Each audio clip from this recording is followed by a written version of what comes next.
You are listening to a special edition of the IU Report with Grant Shouse and Mike Hutsell, and today guest Dave Chanley, former IU football team manager and longtime season ticket holder for the Hoosier football team. And it's only on the Central Indiana Sports Report, where we talk about what Central Indiana sports fans are talking about every single day.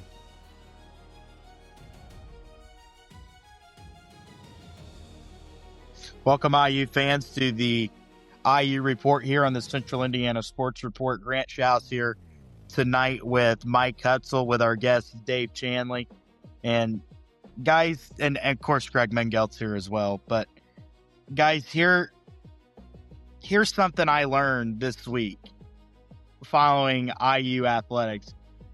Is that on Monday night I learned that Indiana football won the national championship, a phrase I'd never thought I'd utter. So. And we'll start with Dave, because you were there at the game.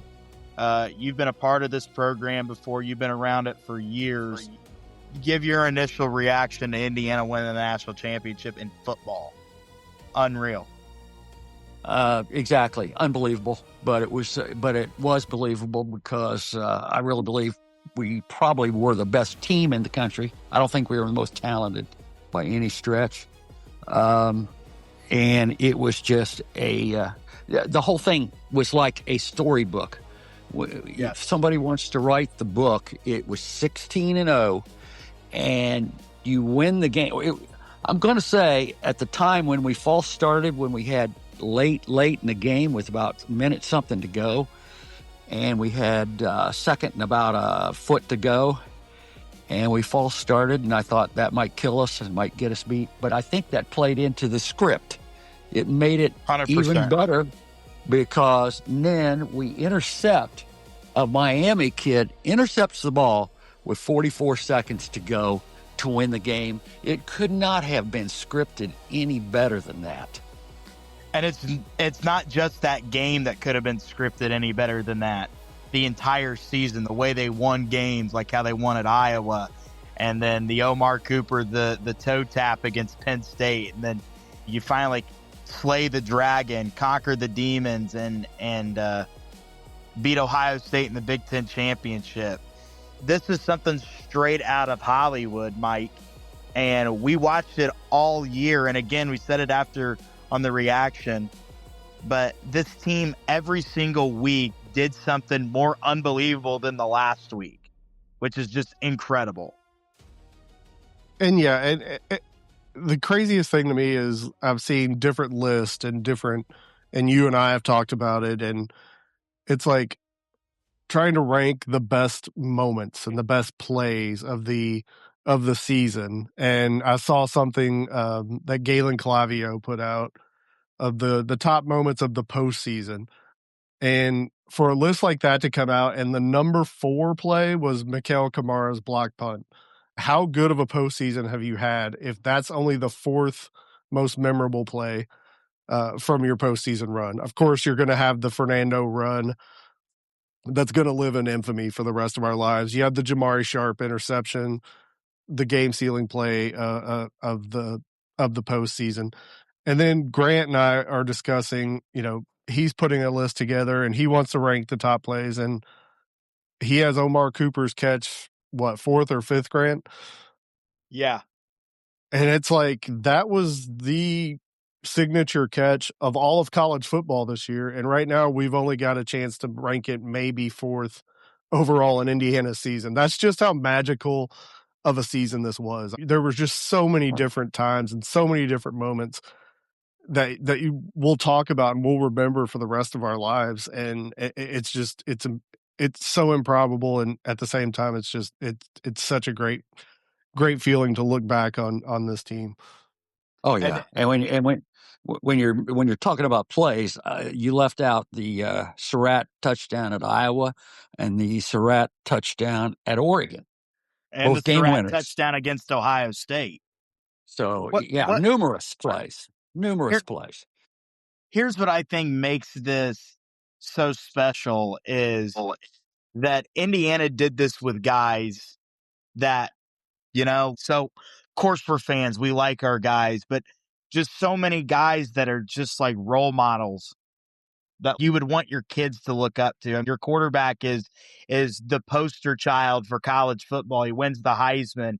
He has an unbelievable story with his mom and coming up as not really looked at highly. He was passed up by so many schools, and then he ends up at Indiana and wins the freaking Heisman. Whether you're a religious person or not, but these guys always give the thanks to God after the game, which is pretty incredible. I've had people tell me that they think God really honors that and takes that to heart, and that's part of the reason of their success. That maybe that's a part of it, but it's incredible that these guys just do things that you just love to see on and off the field. So many guys that you just if you see him, you just want to go up to him and just give him a hug. That's the best way I can describe it. And Yeah, they're all they they're captured all our the kind of guy. They're all the kind of guy that you'd love to see your daughter bring home. Yeah, 100%. And that I think that lends to a whole lot of the camaraderie. That group was tight. I mean, that group Yes. had team chemistry. It was tight, and you could tell it. And that I know how much that means in basketball, and it means just as much in football. Mm-hmm. But man, it just showed. And um, yeah, you are correct. Great character kids. Great character. Well, they're not kids. They're 22, 23, 24-year-old kids. They're men. Yeah. They're adults, and they play like it. And you can just look at the numbers. I mean, I don't think I think the country as a whole just picked up on the likability factor of this team. Look at the ratings that they pulled on Monday night. It absolutely obliterated the Ohio State, Notre Dame, two of the benchmark name brand old money programs in college football played for the title last year. This title game absolutely just blew it out of the water. 30.1 million people watching the game. Wow. And I know the alumni base is gigantic for Indiana. I know we're everywhere in the country. Chicago has a huge base, New York, California. But at the same time, that's not an accident. And when you watch that game, if you look at the map of who was everybody pulling for, it was pretty red. There was one speck of Indiana that wasn't rooting for it. It was up in West Lafayette. The state of Florida had Miami, and I think maybe a dot in Louisville of fans who wanted to be able to say that they beat the national champion. So the Cardinal fans may have been rooting for, but as a whole, and like people like that I follow on X that are politically based accounts who don't even mention sports are talking about how much they want to adopt Fernando Mendoza and how they hope, like Dave said, I hope to God my kid meets somebody like this guy. It's like they captured not just this fan base. I feel like they captured the country. They did. And the state. What a groundswell of support from the state of Indiana for this football team. It was everywhere. The talk was, can we delay school 2 hours so the kids can stay up and watch it? Yeah. It's an unbelievable, and that was statewide, and just an unbelievable thing, and it came to fruition, and we got to enjoy it. We got to love it. And if we know anything about Indiana as a state, we will support a winning football team and we will fall in love with a quarterback, because look at what happened in the entire Peyton Manning era of the Colts. That guy could have done anything. He could have walked the canal in Indianapolis as far as the fan base was concerned. And I get that sense that this fan base in this state has grasped onto Fernando Mendoza the way that Indianapolis fans clinged on to Peyton, because they want to support a winner, and they want to support a winner that you can like. And Classic. Fernando Mendoza is 100% that. And I think that's Midwest. I think that's Midwestern, and that's Indiana. because we do appreciate class. And I will say, maybe I shouldn't say it on here, but the antithesis was Carson Beck, because I know this from some Georgia people that said we were so glad when he got hurt and left, that he was such a jerk. And I'm like, well, I can believe that, because he drove around in his Lamborghini and was, all about himself. And of course, then it was the perfect ending when he's the one that made the mistake and threw the interception. The guy lost 6 games in college, and 4 of them ended on an interception by him. That's unbelievable. That is. I didn't know that. That's unbelievable. Yeah, it is. That's an amazing stat. Here's my take on it all. Is you talk about the players, but I've noticed the fan base not only has rallied around the players, they've also rallied around the coaching staff. Now, of course, they've rallied around Kurt Cignetti. That's a given. He's the head coach. He's the face of all this. But they've rallied around this coaching staff, like Bryant Haynes. So the other day, I was in Bloomington on Tuesday and was able to be there at Memorial Stadium when the team came back. And you have people like wanting to take pictures with, of course, Fernando and all them are out there, and he's signing a little bit of autographs.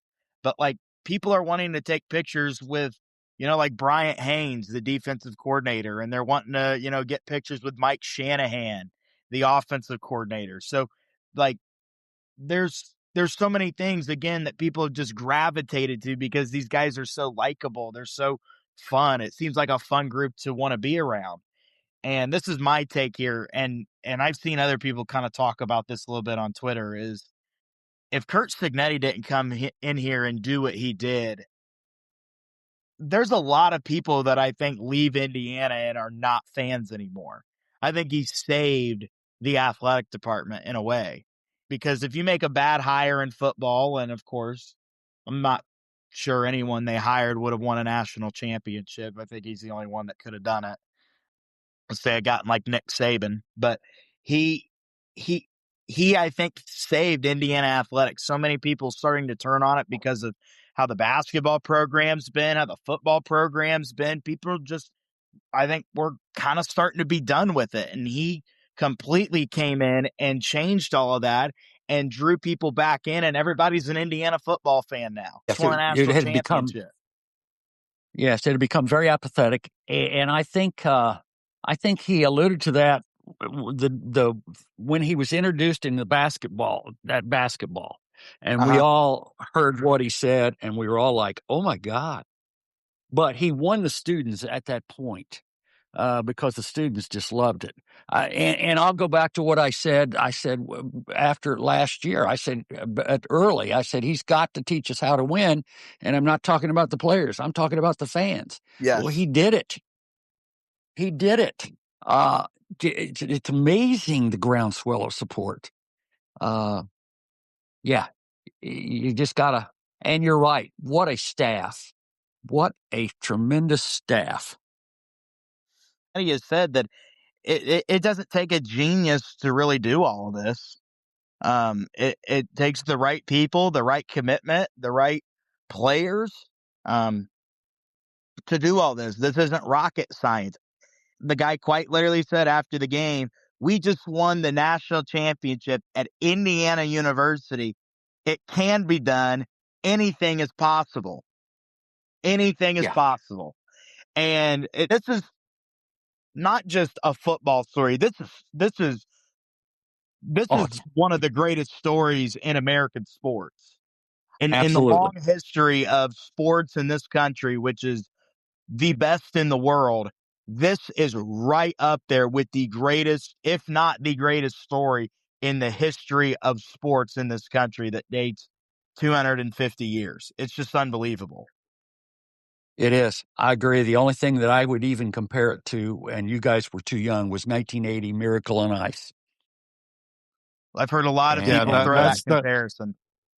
I would say that's the comparison I've seen most used this week, is is the closest story on an American scale. There's a English Premier story that I'd never understand because I don't what goes on with English Premier Soccer and what all that means. But and Greg, I know you're on the call. You might not be listening, but as a Purdue fan, this has to be your personal hell week, right? Because not only you're probably happy to see Indiana win, but now it's all you hear about. Like tonight, you're going to have Fernando Mendoza on the Jimmy Fallon show. Tomorrow, he's on CBS in the morning. Google changed itself to if you Google Kurt Signetti today, it says, "Yup, he won."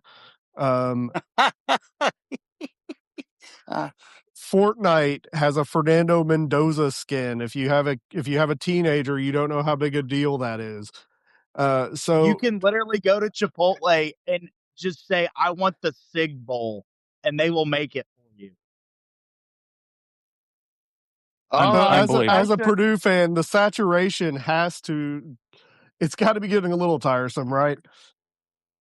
I said during the game, I'm cheering for IU, and I'm going to regret it for the rest of my life. Well, if it's any consolation to you, Greg, I think the next great thing that could happen to this state, and this is coming from an IU grad. Don't say it. I'll probably Don't say it. Yeah, I know. If Purdue could win the national championship in basketball, I would love it.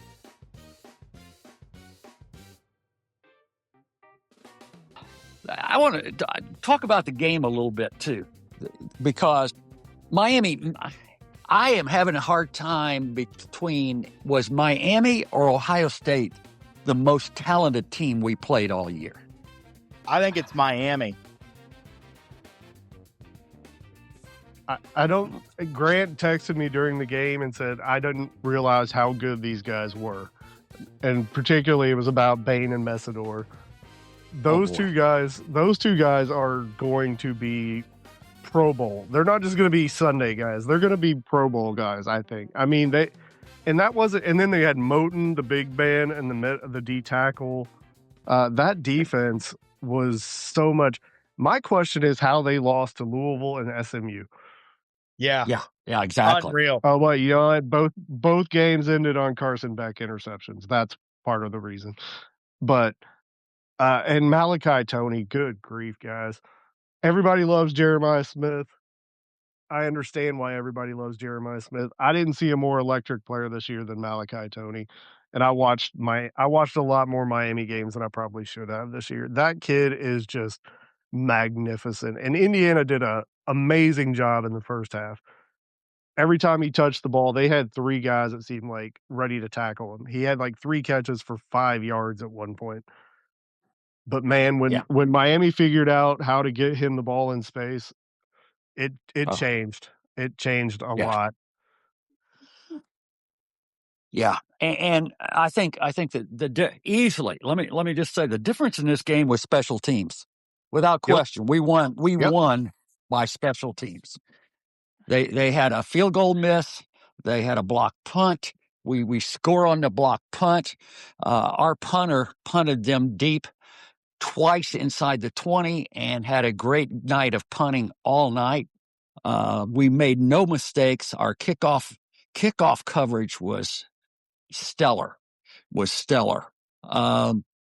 was just I don't even know who our special teams coordinator. I know who many of the coaches are, but I don't even know the name of them. Grant Kane is the special teams coordinator. Tell you what, phenomenal. How many years, Dave, have we watched Indiana special teams and been like, oh my God, this is just putrid. Yeah. And here we are talking. It's interesting you bring up special teams. There's been some videos that have come out of it was the punt that put them in position where they ended up having to punt and the punt block happened. But the Indiana punt on that play, it looked like Miami was setting something up. It looked like Tony was supposed to catch it and they were going to throw back, and they had it set up for probably a 95-yard touchdown. But Indiana's punt was so perfect and their coverage was so on point. Tony couldn't do anything but fair catch. But if you see the eye in the sky, video of that play, you can see where Miami was setting something up there that could have potentially swung the game the other way. And then they end up getting the ball at the 5. They go to punt. Indiana blocks the punt, and all of a sudden, it's a 10-point game again. So you're spot on. And then, of course, they blew the field goal right before the half, which was a very questionable decision in my opinion, by Cristobal to go for a 50-yard field goal there on 4th and 2. But hey, I'm glad he did it. Yes. Yeah. I will say this about the game yeah. is that Indiana just couldn't pull away. We've seen them again. Every game kind of starts the same way. It seems like maybe not the Oregon game necessarily, even though it kind of maybe felt that way. But every game like feels like it's starting off as a kind of grinded out game a little bit, these closer games. And then Indiana just does what they do and pulls away. And they just couldn't pull away. And I know we were talking about it off the air, but I felt like if Indiana could have gotten it to a 3-possession game, they were sitting pretty. If they could have pushed it out to when they were up 10-0, if they could have gotten it to 17-0, then the pressure really mounts on Miami. And of course that's the case, but just Miami wouldn't go away. They had an answer in the second half every time. You know, Mark Fletcher had the touchdown run. Malachi Tony had a touchdown. Fletcher had another touchdown there to start the fourth quarter. And they just wouldn't go away. And that's what really concerned me.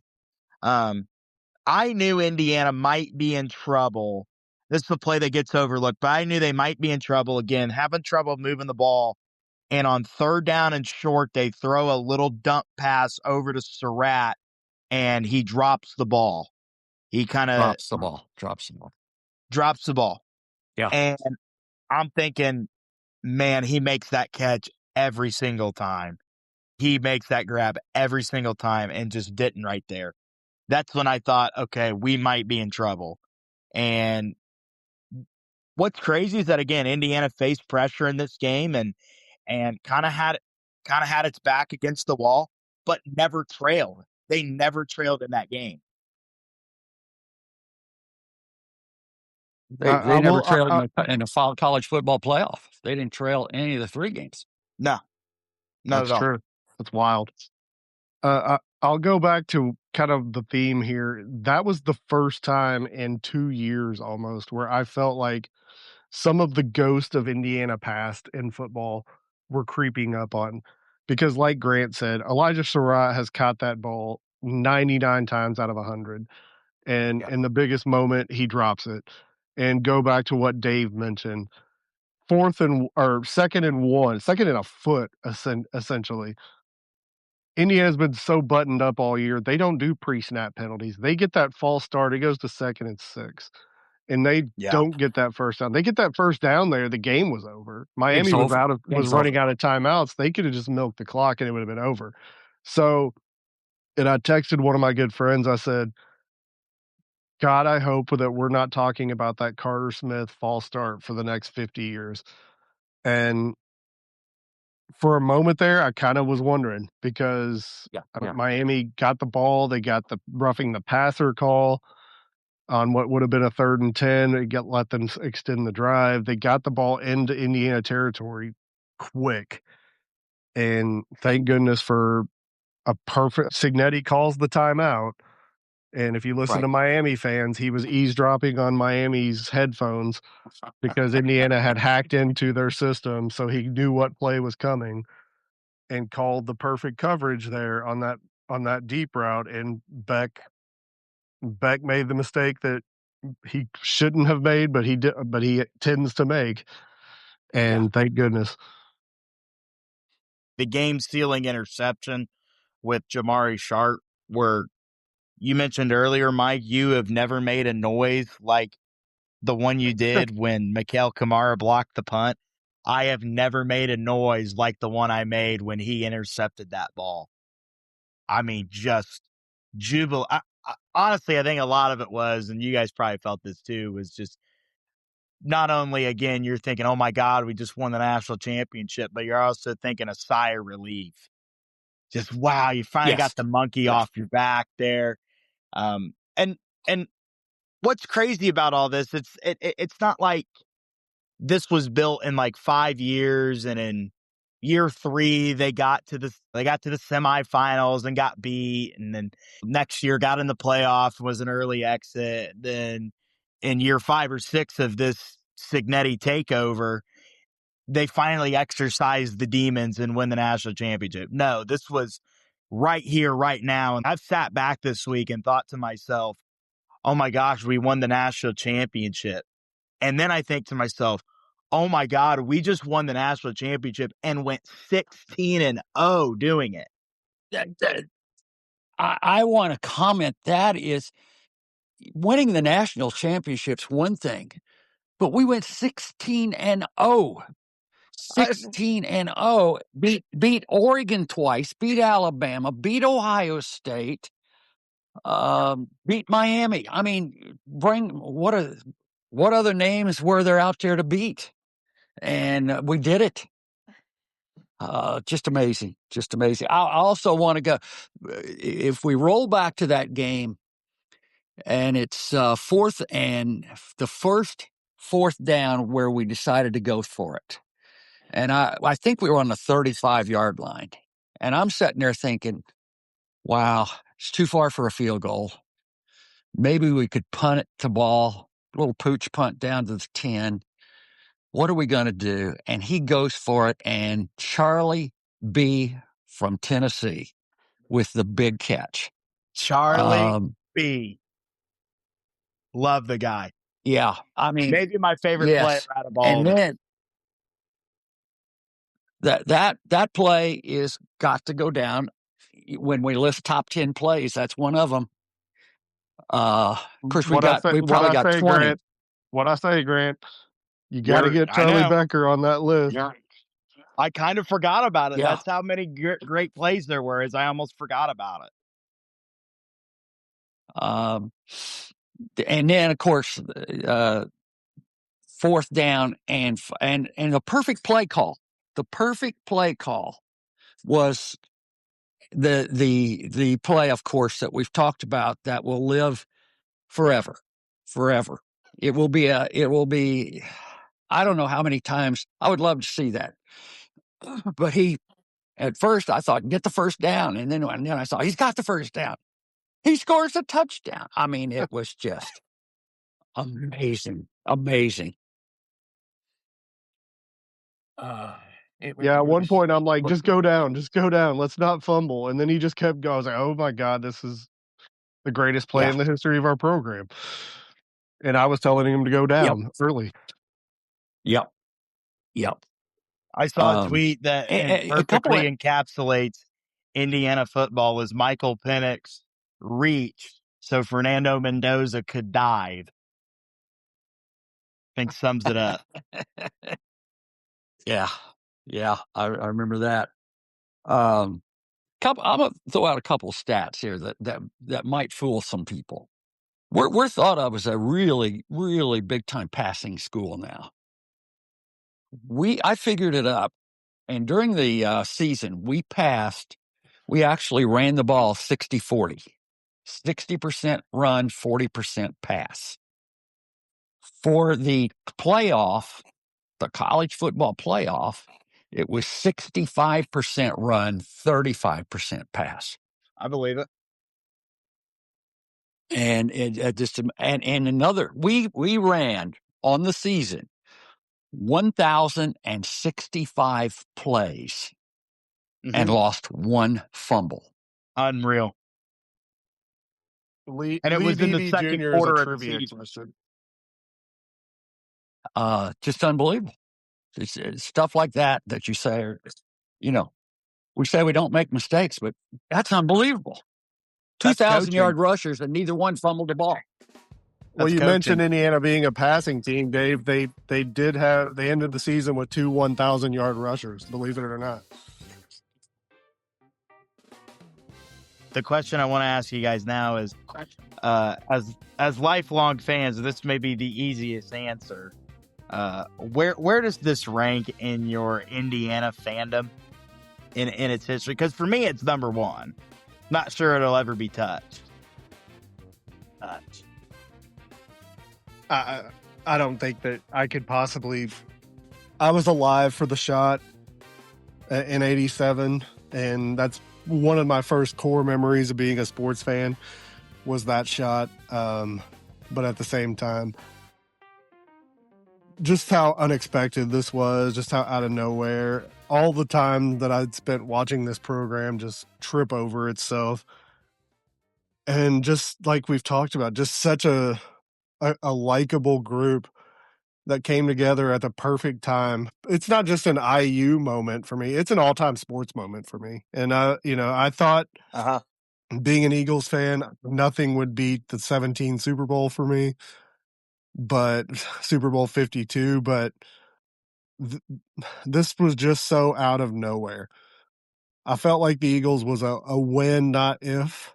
This was never supposed to be a win.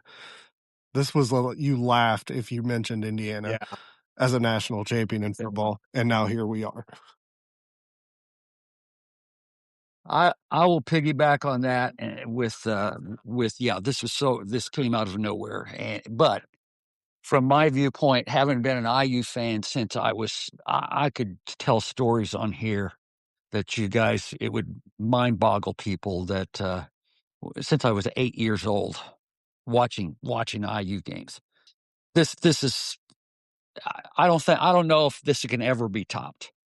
For me, it's the greatest moment in IU history, greatest moment in sports for me, and that's countless games that I've been a part of, coached, what have you. But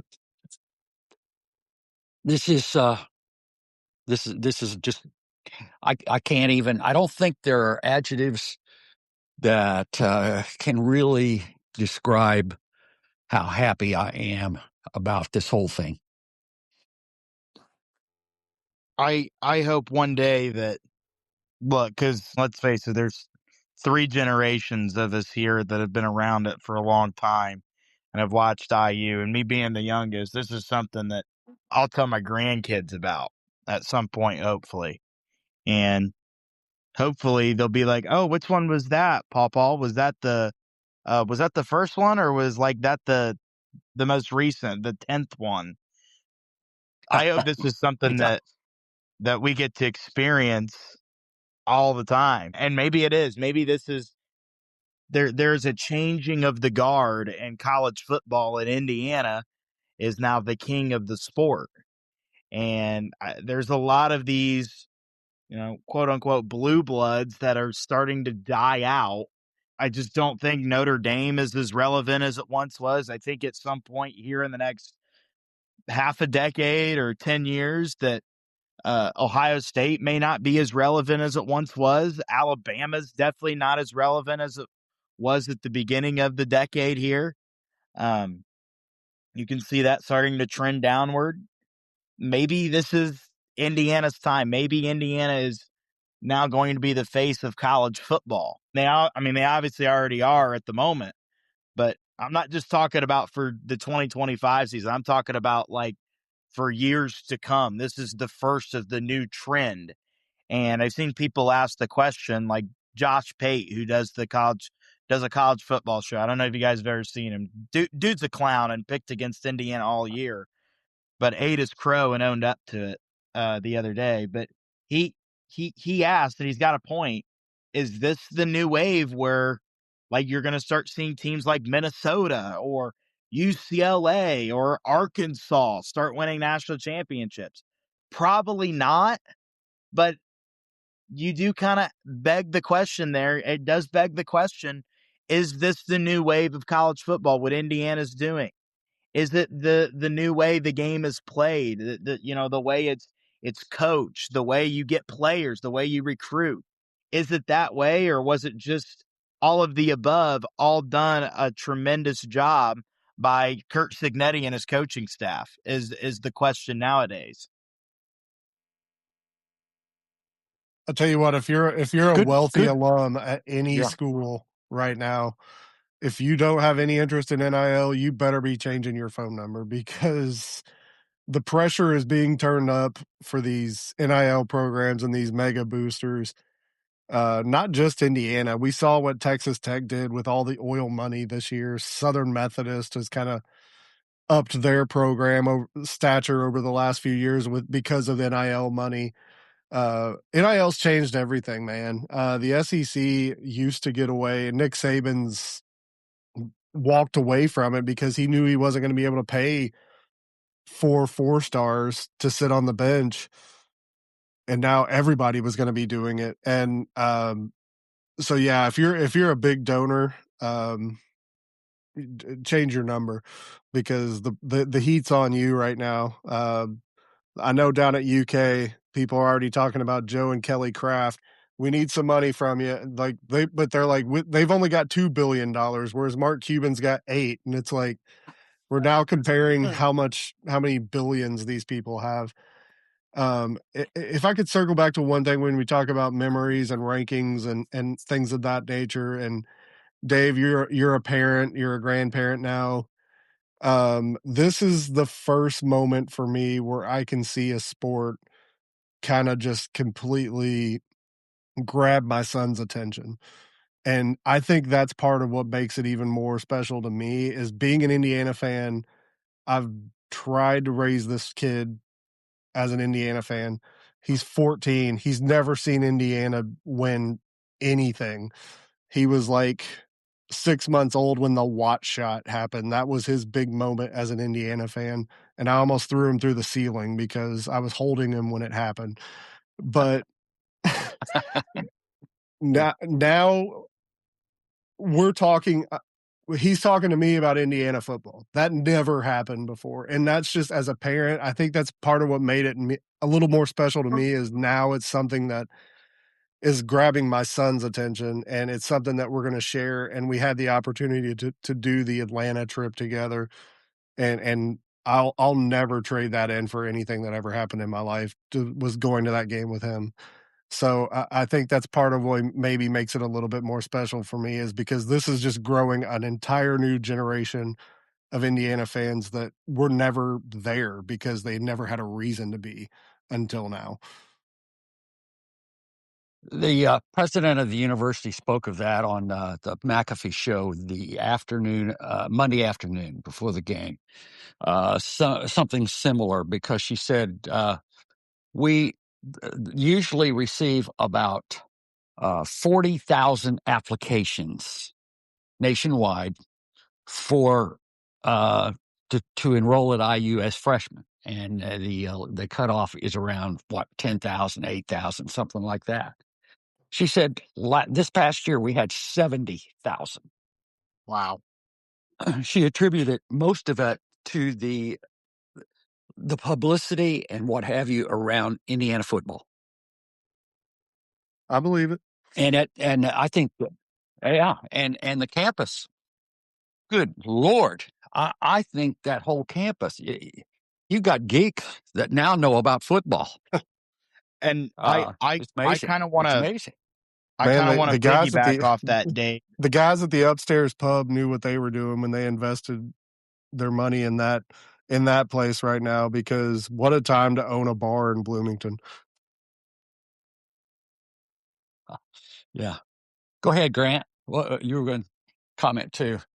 Well, it's I'll tell you guys a quick story, true story here. This happened to me last week. This was in between the Peach Bowl and the national championship. Is because of the Peach Bowl, there were a lot of high school games that got postponed and pushed around from Friday to either the night before on Thursday or to Monday. And ironically enough, that night of the Peach Bowl was the night Bloomington North was supposed to play Bloomington South.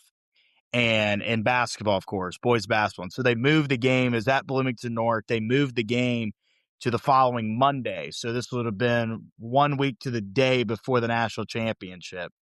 And I went to the game to cover it for my site. And at the game, college student, actually turned out to be younger than I am, surprisingly, comes and sits down next to me, and we're talking, and he's telling me not his life story, but just a little bit about himself. How he's a freshman at IU, and he's in the media program and everything, and he has this internship covering high school sports locally.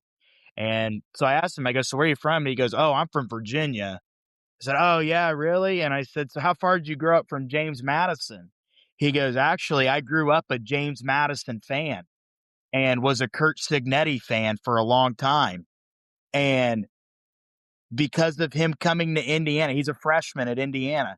Because of him coming to Indiana, he wanted to be at Indiana. He was such a big Signetti fan and a fan of JMU that he himself came to Indiana to be a student, which is just unbelievable. I couldn't believe hearing that. I didn't think that was even possible. I didn't know people would want to do that, but that just goes to show, it goes back to how these people have captured our hearts and how great of people they are. You just want to follow them. They lead and you want to follow, and it's incredible. Well, guys, just talking about this national championship tonight is, been waiting on this all week. Dave, really appreciate you coming in and talking with us, because Mike and I were talking in the reaction on Monday night right after the game.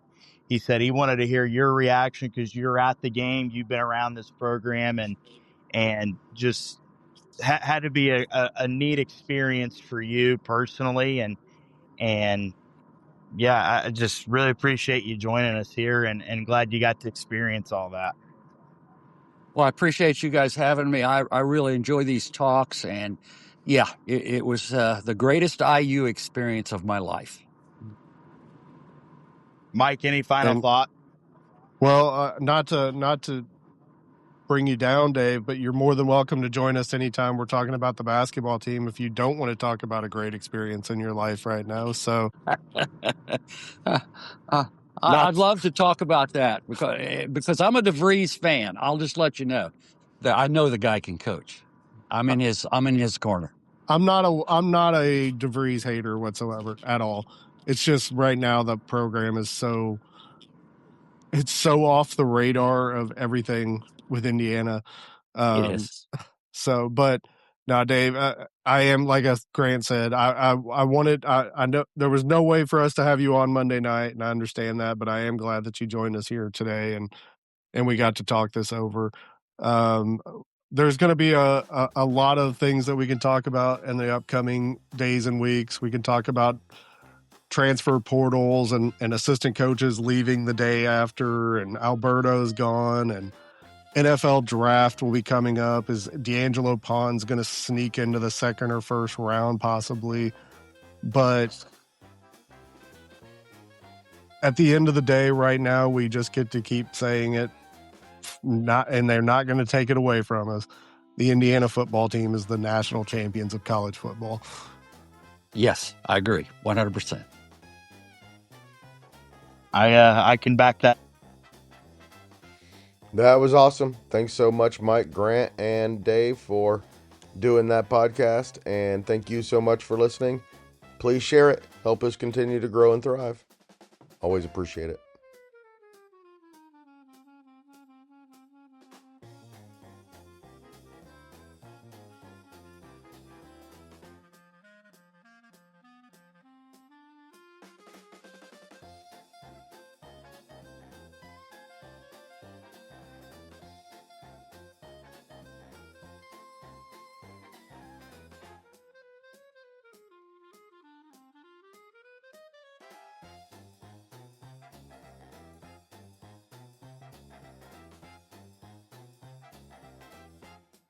Central Indiana Sports Report, product of ITG Media.